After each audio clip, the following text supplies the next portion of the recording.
Look, there's this guy I know who drives a 2008 Honda Civic, makes about 140 grand a year, lives in a regular apartment, wears the same 3 shirts on rotation. His coworkers think he's struggling. Then there's his colleague, same salary, drives a brand new BMW, designer clothes, always at the best restaurants, posting on Instagram. Everyone thinks he's killing it. Here's what nobody knows. The Honda Civic guy, he's got $380,000 saved up, no debt, could retire in his 40s if he wanted to. The BMW guy, negative net worth, 73,000 in debt, can't sleep at night because one unexpected expense would destroy him. And here's the really weird part. The broke-looking guy isn't sacrificing anything that actually matters to him.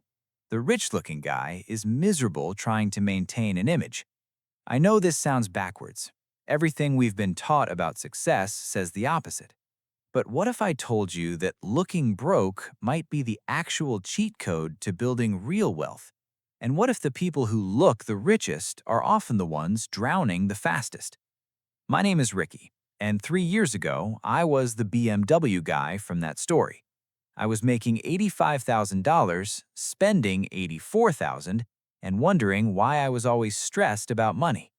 Then I met someone who changed everything. A guy making less than me who had more saved than I'd make in 5 years. And when I asked him his secret, he said something that genuinely pissed me off. I just stopped trying to look successful. That one sentence destroyed my entire worldview and rebuilt it. If you're tired of looking successful while feeling broke, hit that subscribe button. Give this video a thumbs up if it helps you out, because what I'm about to show you is going to make you see money completely differently. You'll start noticing things you've never noticed before. The gap between people who look rich and people who are rich. Two completely different groups. And once you see it, you can't unsee it. Let's get into it. Here's the thing. We've all felt this pressure. You get your first real job, maybe you're making 50, 60, 70,000 a year. Suddenly, you've got money coming in consistently for the first time in your life. And what happens? You start looking around. Your college friend just bought a new car, posts about it constantly. Your coworker shows up in expensive clothes, talks about their weekend trip to Miami. Someone from high school just bought a house and it's all over social media. And you're sitting there thinking, wait, we make about the same money. How are they affording all this? What am I doing wrong? So you start spending more, because that's what successful people do, right? You finance a nicer car, because you deserve it. You worked hard. You upgrade your apartment, get better furniture, nicer clothes. You start going out more, better restaurants, more trips. And look, I'm not judging this. This is completely normal human behavior. We're literally wired to compare ourselves to the people around us. It's called social comparison theory, and it's been studied for decades. But here's what's actually happening. You're now spending every single dollar you make, maybe more than you make if you're using credit cards. And the crazy part?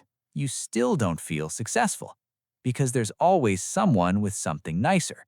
A better car, a bigger house, more exotic vacations. The goalpost keeps moving. You're on this treadmill and you can't get off. Meanwhile, your savings account has like $1,200 in it. Your retirement account is basically empty, and you are one emergency away from financial disaster. But you look successful, at least from the outside. Your Instagram looks great. Your car looks expensive. People probably think you're doing well. And that feeling, that external validation, it becomes addictive.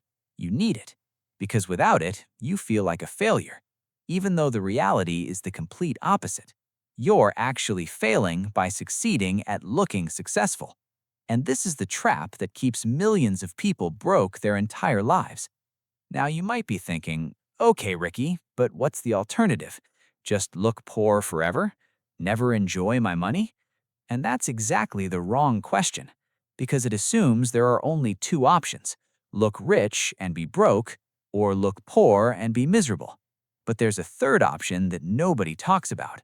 Look however you want for yourself, not for other people. And this is where your entire relationship with money changes. See, here's what most people don't realize. The things that actually make you happy and the things that make you look successful are usually completely different things. There's this famous book called The Millionaire Next Door. The authors studied actual millionaires for years. Not celebrities, not athletes. Regular people who built seven-figure net worths. And you know what they found? Most of them don't look like millionaires. They buy used cars. They live in middle-class neighborhoods. They shop at regular stores. The average millionaire in the study spent less than $400 on a suit, less than $150 on a pair of shoes, drove cars that were at least 2 years old. These are people who could afford anything, but they chose not to buy it because they understood something crucial. Every dollar you spend on looking wealthy is a dollar that can't compound.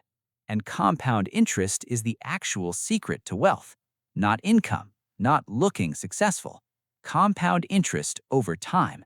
So here's the reframe. Acting broke isn't about deprivation. It's about optimization. It's about spending money on what actually matters to you and ruthlessly cutting everything that's just for show. And when you do this, something weird happens. You start building real wealth, not the appearance of wealth, actual wealth, the kind that gives you options, freedom, security, the kind that lets you sleep at night. A study from Princeton found that emotional well-being rises with income up to about $75,000 a year. After that, more money doesn't make you happier day to day. Your actual daily happiness comes from completely different stuff. Good relationships, meaningful work, free time, health, lack of stress. None of those things require looking rich. In fact, trying to look rich actively destroys most of them. And ironically, once you have real wealth, you care less about looking wealthy because you're not trying to prove anything anymore. You already won. You just won a different game than everyone else is playing. All right, let's talk about the actual math here, because this is where it gets really interesting. Let's say you make $80,000 a year. After taxes, you're taking home roughly $60,000. That's $5,000 a month. Most people in this situation spend about $4,700 a month. They're driving a $35,000 car with a monthly payment of $550. Nice apartment for $2,000 a month, going out to eat regularly, subscriptions, all the little stuff. They save maybe $300 a month. At that rate, they'll have $3,600 saved by the end of the year, before any emergencies happen. Now let's hit pause for a second, because I want you to really visualize this person. They look successful. They feel stressed. And at the end of the year, they've got $3,600 saved. That's it. One car repair away from being back at zero. Now let's look at someone making the same $80,000 who acts broke. They drive a 12-year-old Toyota they bought with cash for $8,000. No car payment, just insurance and gas. They live in a smaller apartment for $1,300 a month. It's not fancy, but it's fine. It's clean, it's safe. They meal prep every Sunday, go out maybe once a week. They cut all the subscriptions they don't actually use. Their monthly spending? About $3,000. They're saving $2,000 a month. That's $24,000 a year. In 5 years, that's $120,000 saved. If they put that money in a simple index fund, averaging 7% returns, in 10 years, they'd have over $340,000. The person who is trying to look successful? In 10 years, they'd have maybe $40,000 saved, if nothing went wrong, which it will. See, the math is simple. The gap between what you earn and what you spend is everything. That gap is your freedom. That gap is your future. Every dollar you spend trying to look successful is a dollar that can't work for you. And that person saving $2,000 a month isn't miserable. They're not eating ramen every night. They're not wearing rags. They just stopped buying things to impress people who don't actually care about them. They optimized for happiness instead of appearance. And the result is they're building real financial security, while everyone else around them is building a house of cards. But numbers don't tell the whole story. Okay, so we've covered the math. Acting broke builds wealth. We get it. But here's something darker that nobody talks about. When you start acting broke while everyone around you is spending, something psychological happens. You start seeing the matrix. You can't unsee it once you notice. You'll be at dinner with friends, and someone will casually mention they just bought a $60,000 SUV, and you'll do the math in your head. $1,200 monthly payment over 5 years, that's $72,000. Invested at 7% returns over 30 years, that's $547,000. They just traded $500,000 in retirement for a car that'll be worth $15,000 in 10 years. And you can't say anything because you'll sound like a judgmental asshole. So you smile and say, "Nice car," and die a little inside. This is the loneliness of financial literacy. You become fluent in a language nobody around you speaks. Your friends think you're cheap. Your family thinks you're weird. People ask if everything's okay with your job, because in their minds, someone making good money should be spending it. I had a buddy who started acting broke in his late 20s. He told me the hardest part wasn't the sacrifice, it was the judgment. His own parents kept asking if he needed help. His girlfriend left him because she thought he had no ambition. His coworkers stopped inviting him out because he always said no to expensive dinners. For 3 years, he felt like an outsider. But here's what makes it worth it. On the other side of that loneliness is something most people never experience: real freedom. And I mean actual freedom, not the fake freedom of being able to afford things, the real freedom of not needing things. Let me show you what that looks like. Let me tell you about my friend Sarah. Sarah makes $95,000 a year working in tech. She's 31 years old, drives a 2011 Honda Fit that she bought for $6,000 cash, lives with 2 roommates in a decent neighborhood. Her rent is $900 a month. She buys most of her clothes secondhand, meal preps every Sunday, goes out maybe twice a month. When she first started doing this 6 years ago, her coworkers made fun of her, called her cheap, asked if everything was okay financially. One guy literally pulled her aside and offered her loans for money for a car down payment. She told me that was one of the hardest moments, because she wanted to explain. She wanted to show him her investment account, show him that she had more saved at 25 than he'd probably have at 40. But she didn't. She just said, "I'm good, thanks," and walked away. 6 years later, Sarah's got $280,000 invested. At 31 years old, she could stop working today and that money would grow to over $2 million by the time she's 65, without adding another dollar. But she's not stopping, because here's what happened over those 6 years. She stopped caring what people thought. Not in a bitter way, in a peaceful way. She figured out what actually made her happy. Turns out, it wasn't a nice car. It was traveling internationally once a year. So she spends money on that. It wasn't designer clothes. It was concerts and experiences with close friends. So she spends money on that. She lives exactly the life she wants. She just doesn't spend money impressing strangers. Compare that to her coworker Mike. Mike makes the same $95,000, drives a $60,000 Tesla on a loan, lives alone in a luxury apartment for $2,800 a month, designer clothes, latest tech, always going out. Mike looks successful. His Instagram is fire. But Mike told me last year that broke my heart. He said he hasn't had a full night's sleep in 2 years. He's got $18,000 in credit card debt, $47,000 left on the car loan, about $9,000 in savings. He's terrified every single day that something will go wrong. One job loss, and his entire life collapses. He can't switch careers because he needs the salary. He can't take time off because he needs every paycheck. He can't even tell his family he's struggling because he's posted too many pictures of success. He's trapped in a prison he built for himself, one Instagram post at a time. Sarah sleeps like a baby. Mike barely sleeps at all. Sarah has options. Mike has obligations. Sarah is free. Mike is trapped. And from the outside, everyone thinks Mike is winning. That's the lie we've all been sold. That's the game that keeps people broke forever. Look, this isn't really about money. It never was. It's about identity. When you're trying to look successful, your identity is tied to things outside your control. The car you drive, the apartment you live in, the restaurants you go to. Your self-worth is outsourced to objects and trends and other people's opinions, which means you're constantly anxious. Because what if you can't afford the next thing? What if someone has something nicer? What if you lose your job and the whole facade collapses? The average new car payment in America is $716 a month. That's according to Experience data. Over a 6-year loan, you're paying about $51,000 for that car. Now ask yourself this: does that car make your commute $51,000 better? Or do you just like the feeling when people see you driving it? Be honest. For most people, it's the second thing.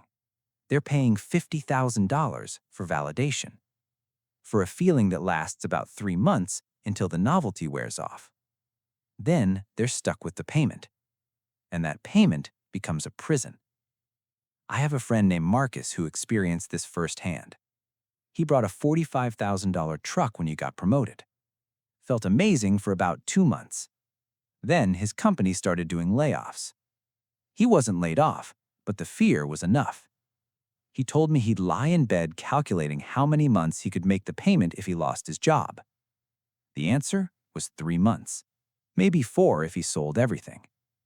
That truck went from being his dream to being his nightmare, and he still had 4 years left on the loan. That's what I mean by identity prison. They can't take risks. They can't switch careers. They can't start a business because the payment won't wait.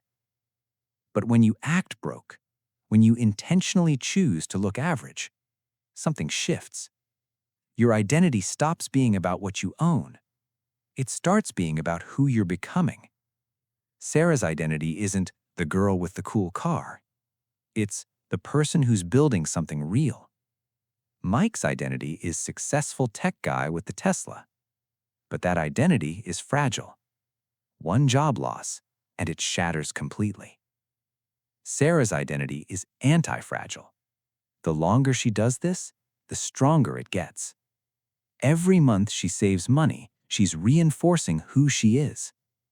Every time she says no to keeping up, she's strengthening her core. And here's the beautiful part. Once you make this shift, once your identity becomes about growth instead of appearance, you stop caring what people think. Not in a bitter way, not in a screw everyone way, but in a peaceful way. Because you know something they don't. You know the game is rigged against people trying to look rich. And you're playing a different game entirely. A game you're actually winning. A study from San Francisco State University found that people who spend money on experiences report higher levels of happiness than people who spend on material goods. But even more interesting, the experiences that made people happiest weren't always expensive. Hiking with friends, game nights, cooking dinner together. The cost didn't correlate with the happiness. The connection did. The meaning did. That's the real wealth, not the money. The peace, the freedom, the knowledge that you're not trapped, that you're building something that lasts, that your life is yours, not a performance for Instagram, not a competition with strangers. Yours. That's worth more than any car, any house, any piece of clothing. And once you have it, you'll never go back. Remember the Honda Civic guy from the beginning? His name is David. He's a real person, a friend of mine. And last year, at 38 years old, he quit his job. Not because he was fired, not because he was burned out, because he wanted to. He's traveling now, spending time with his aging parents, writing a book he always wanted to write. He can do this because he acted broke for 12 years. The BMW guy? Still stuck in the same job, still making the payments, still can't sleep. Here's what I want you to understand. This video isn't about judging how people spend money. It's about showing you that you have a choice. You can play the game everyone else is playing, the game of looking successful. Or you can play a different game, the game of actually being free. Most people never realize there's a choice. They think looking successful and being successful are the same thing. But now you know better. The question is, what are you going to do about it? If this changed how you think about money, do me a favor. Hit that subscribe button and drop one word in the comments. Either freedom if you're choosing Sarah's game, or trapped if you're currently playing Mike's game but want to change. I read every single comment, and I'll see you in the next one.